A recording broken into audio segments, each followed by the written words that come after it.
conditions qui lui permettent le soir de pouvoir rentrer chez lui et d'être fier de ce qu'il a exécuté. La question du contenu local, c'est pas parce qu'on est une entreprise sénégalaise qu'on peut s'exenter de respect du contenu local. Vous êtes tous assujettis à ces préoccupations-là. La question de la préservation de l'environnement, nous sommes tous assujettis à ces obligations-là, on devra les respecter. J'aurais bien aimé, au regard des informations entendues, dire que Soret Mines est une entreprise modèle.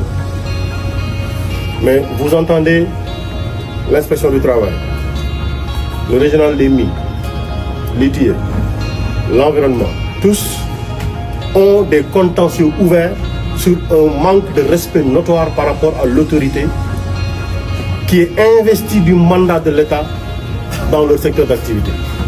Pas de réponse, pas de respect des obligations. Ça, je dis tout de suite, nous le déplorons absolument et nous marquons ça comme un point d'attention sur lequel les lignes doivent bouger. Et je précise, on ne va pas durer, parce qu'après ce qu'on dira, les conclusions qu'on en fera, on les fera ailleurs. Mais prenez les dispositions utiles pour être en conformité avec les prescriptions de la loi sur toute la chaîne de vos obligations environnementales, en droit social, sur le contenu local et sur le respect des obligations auxquelles vous êtes assujettis, sur la transmission des informations utiles. Et nous avons transmis une mise en demeure pour des informations que nous avons demandées. Ces mises en demeure-là, elles vont être complétées par toutes les requêtes présentes et confirmées sur lesquelles vous devez répondre. Je précise bien, quand vous recevrez les correspondances, vous devez répondre sous quinzaine et nous donner les informations. Comment se fait-il que les tests techniques, que vous ne puissiez pas donner au régional des mines pour appréciation? Comment est-ce possible? Donc vous êtes à peu près dans une zone où personne ne parle, on n'a aucune information. C'est pas possible. Et ça, je ne le dis pas à l'endroit de Soret Mines, je le dis à l'endroit de toutes les entreprises minières qui devront aujourd'hui et maintenant se mettre aux normes et respecter toutes leurs obligations. Et nous sommes là pour cela.